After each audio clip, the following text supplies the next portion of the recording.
Hi, everyone. Kimmel Associates had the honor of presenting at University of San Diego's 10th Annual Supply Chain Management Institute Spring Symposium. Lynn Failing, Executive Vice President of Kimmel Associates, presented the Future Supply Chain Workforce. Lynn heads up our supply chain division here at Kimmel and has been with the company for over 20 years. He is an expert in his field. Thank you, Lynn, for sharing your unique perspective. Thank you, Brooke. Today, we're looking at the future of the supply chain workforce and the changes that are happening globally that affect how that workforce is going to have to change in the coming few years. And I started with a slide of the world, the picture of the planet Earth taken by the astronauts in space when they were the Apollo mission. And the reason I love this slide as an illustration of supply chain is that the planet itself, our planet, Earth, is a supply chain with both limited and unlimited resources in terms of fuel and energy, and that it's an organism that everything is connected. So my interest in supply chain actually begins with the planet. So how do we begin to look at supply chain career management in this world of change? And so I want to look at it in three simple perspectives. First of all, some snapshots from what I call the big picture, how changes are happening overall in the planet and how we need to react to that. And then how we design change into supply chain business practices, and then how we use change in our own personal career.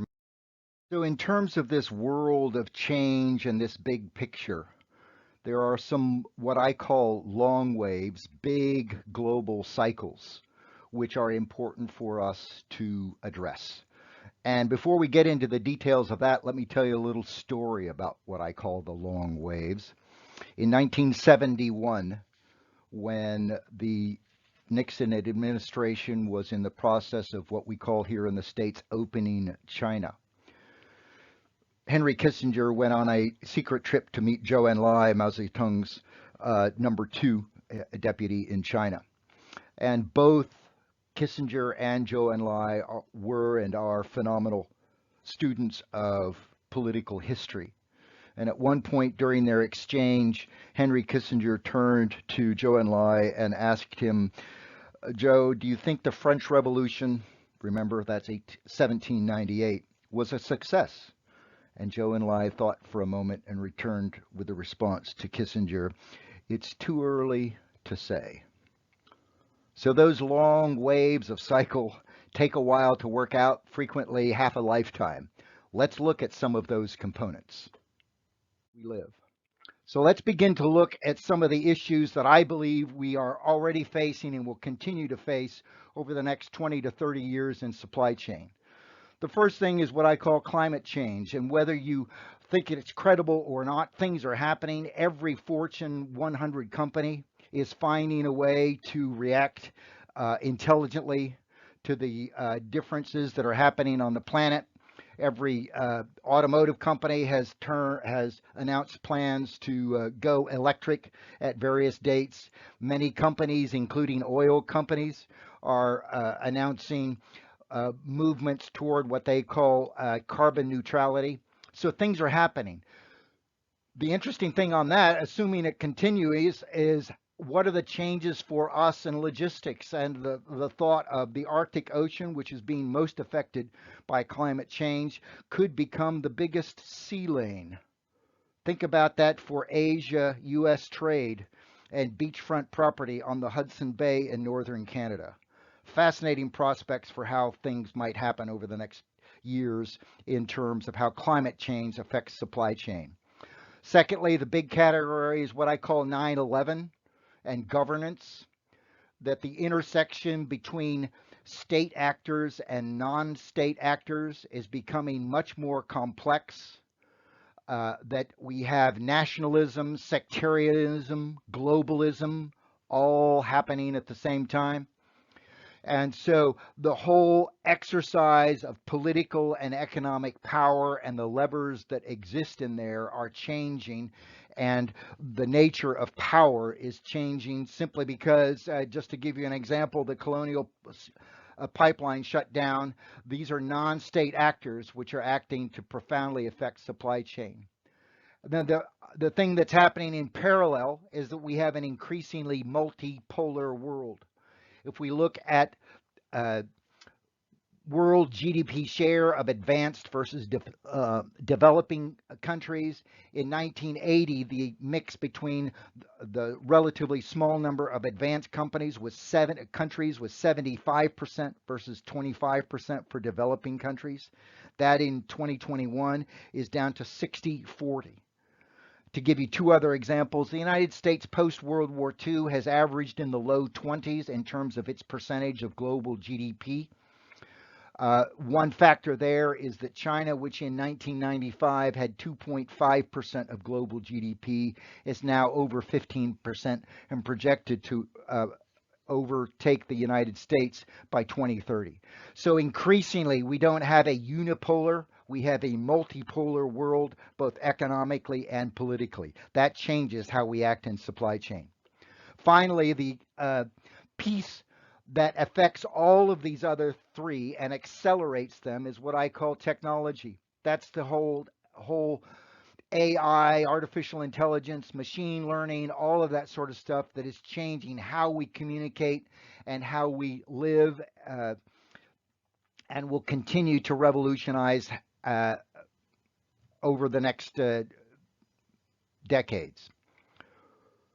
The interesting thing about technology is that while it allows centralization of power, at the same time, it also allows simultaneously the atomization or outbound forces. For example, pre uh, social media, it would have, and the internet, it would have been difficult for many of the groups such as Al Qaeda and ISIS to communicate globally without that technology.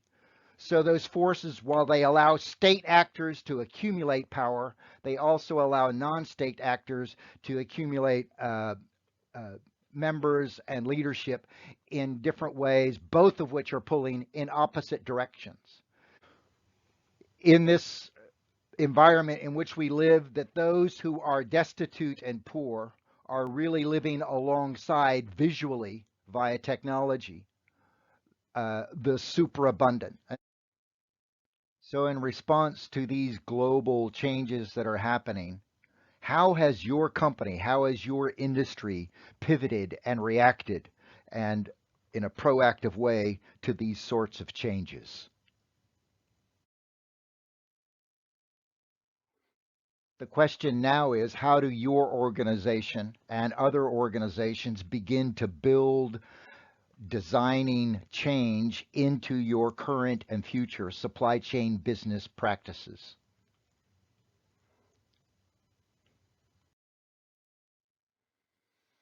So we have to bring a new paradigm of how we manage risk in today's increasingly complex environment. And what we need is, in fact, a new vision of supply chain management. In other words, a new you for a new world.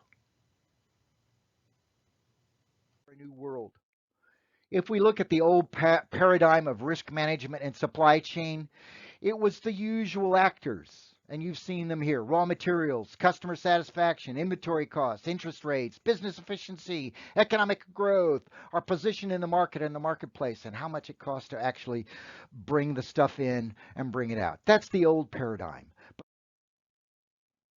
So while each of us and all of us deal with these traditional struggles in terms of corporate risk management, there are in fact new monsters out there. The old monsters may be there, but it is not just the magnitude of risk which has changed, it is also the character and type of risks.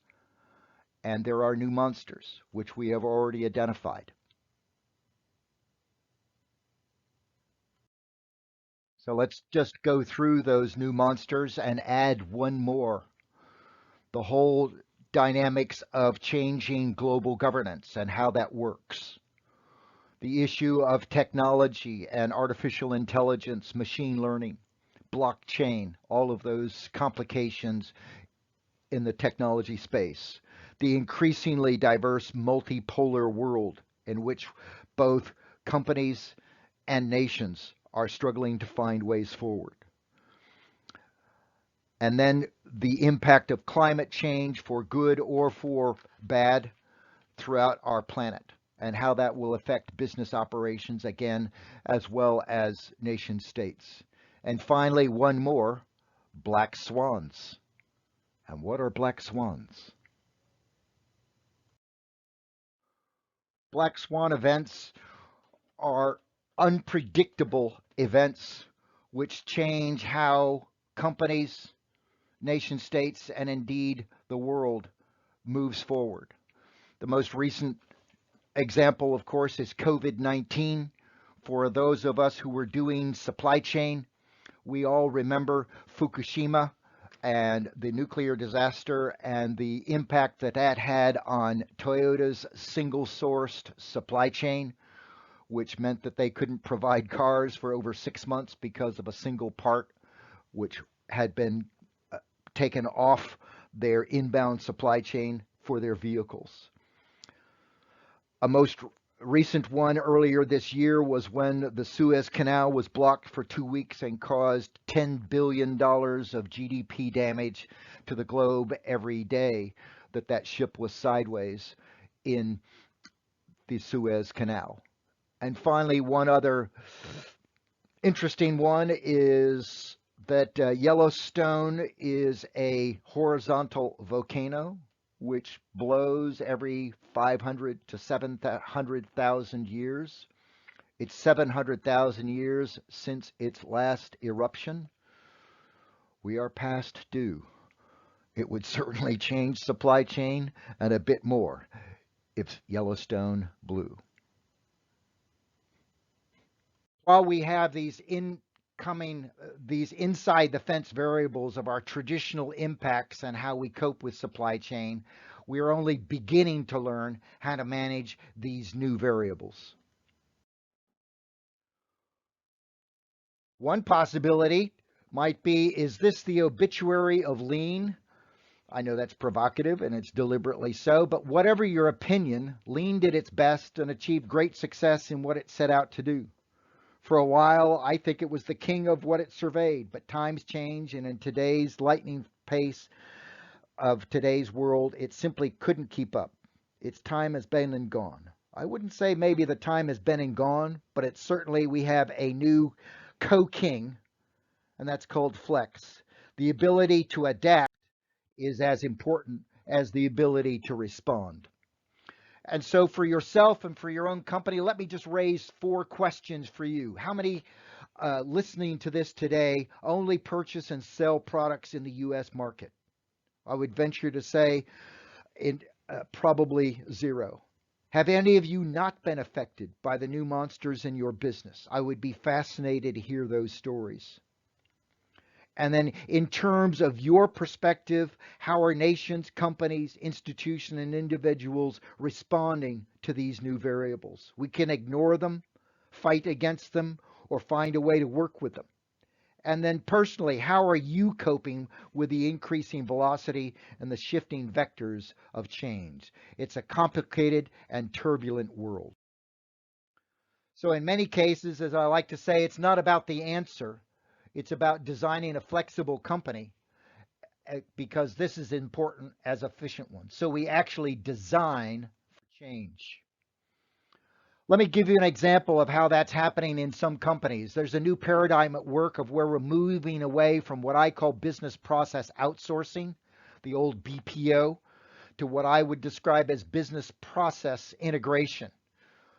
For example, an aerospace giant and an innovative 3PL combined their procurement exercises to ensure on-time delivery of products instantaneously and at the right time for working on the aircraft. And so they linked with all of their tier 1, tier 2, tier 3, and even tier 4 suppliers to ensure this sort of not a hub and spokes model, but a real business process cooperation model which affects all the businesses and every component of every business. So in terms of this, we move away from simply internal integration to external integration of so in moving from business process outsourcing to business process integration. The new paradigm at work means that rather than simply collecting profit in the center of the activity, that upstream and downstream organizations are also sharing in supply chain gain sharing. They become partners, not just vendors or customers. And it's actually more than integration. It's how we synchronize. And interestingly enough, competing better actually happens when some organizations and some industries cooperate with each other as well. Because if we don't do this, then I'd like to remind you of what I describe as the 7 last words of bankrupt companies. But we've always done it that way. So how do we begin to reshape corporate governance before we begin to look at our own supply chain careers? How do we begin to reorientate the companies we work for in this global change environment? First of all, I think we have to begin to reshape board level leadership. We need to include experts on global economics and geopolitics as part of a board perspective. We probably need someone who understands AI, machine learning, technology, and how that's going to impact logistics and supply chain and business models and practices. For example, in today's world, we're looking at a critical shortage of drivers on Class 8 vehicles, but it is predicted that between 2030 and 2035, all of those vehicles will be driven autonomously. How will that affect labor? And then thirdly, what I say is the business climate intersection, as that changes how we move stuff, how we make stuff, and where we get stuff. And maybe rather than simply having the traditional, commonly referred to as the Chief Strategy Officer, I'd like to change the title. It's not simply about strategy. It's actually about change. So maybe we have a Chief Change Officer. Like many Fortune 100 and 500 companies are doing, and that many even smaller companies are doing, they are deliberately building what I would call non-output related innovation time into their business plan, dedicating creative times for crazy ideas, new ideas to percolate through other people to get insights into how they can better not simply manage change, but go along and lead it. And then finally, it's not simply about hiring subject matter experts. It's how companies begin to bring what I would describe as multilingual talent. People with a variety of skills. Because what we're going to be seeing over the next 5 years, as we did in a recent survey of business professionals like those who are listening to this, the feedback we got are, and I'll just read them, increasing complexity due to increasing globalization. Continuing technology upgrades will provide integrated real-time data visibility, both within companies and between corporate partners. After all, that's what blockchain is about. As government and global regulations and opportunities proliferate, supply chain solutions also need to be solved globally. And interestingly, supply chain and logistics are taking a higher priority in companies which haven't put them at the center of their business model in the past. And then my favorite one, probably because it refers to a television commercial, is stay thirsty, my friend. Change is everywhere. So how do we begin to respond as individuals using this paradigm of change in our own personal career management? How do we get to a new you for a new world? My suggestion, be more than another subject matter expert, whatever that expertise within supply chain is, and there are many. Become multilingual, not only in terms of supply chain disciplines such as planning, procurement, operations, and transportation, but also become multilingual in other areas, in finance, in IT. Learn to connect the dots. And I like to say the problem is not simply the forest and the trees and being able to see the forest and the trees. It's being able to see trees that other people don't even see. So cultivate your curiosity. The new you is a more integrated leader. Whatever your management style, now is the time for you to be better. Stay ahead. Be a consumer of ideas. Keep up with the trade magazines because otherwise you will end up as a technocrat rather than as a true innovator leader. The crucial management decision is in hiring talent. And in looking at yourself and your current career, compare your own personal career direction with your company's current career direction. Is it time, as the book used to say, to move your cheese? Or are you a whole new ball game type of person in a be very careful, but we've always done it that way company? Make sure your lifestyle, business style coheres with your employer. And let's look at some of the drivers which make us happy. And this is from a 2019 Logistics Management Salary Survey. What makes us happy in our work? I've highlighted what I describe as the soft points in work in red and what I call the hard issues in black. And what's interesting is there's a lot more red than there is black. And 3 of the top 4 are all soft issues. Feeling of accomplishment, a relationship with your colleagues, a relationship with your boss that's meaningful. Certainly salary and the company's financial help secure that.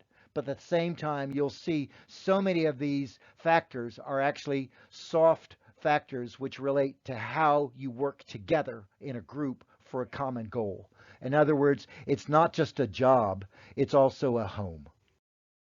So let's flip the coin and look at what makes us dissatisfied at work. Once again, a lot of soft issues, company politics, high stress levels, a lack of recognition, and heavy workload. Of course, you could almost describe no room for advancement as a failure of a company to create a soft plan toward valuing its employees. So moving forward, it's as many times soft issues as much it is hard dollar and cents issues that make us dissatisfied and look for alternatives. And certainly in this post-COVID world, it's useful. I've been speaking with a lot of people of how their personal and professional priorities have shifted as a result of having gone through this experience. NPR recently communicated that 25% of employees in the United States are currently looking for a different company. So change is everywhere. So my goal for you is, as I've said before, don't look for a new job, look for a new home. And there are 4 components of that in my view. First of all, the company needs to have a vision for the future. The people you meet need to be people who are part of what I call a curious community.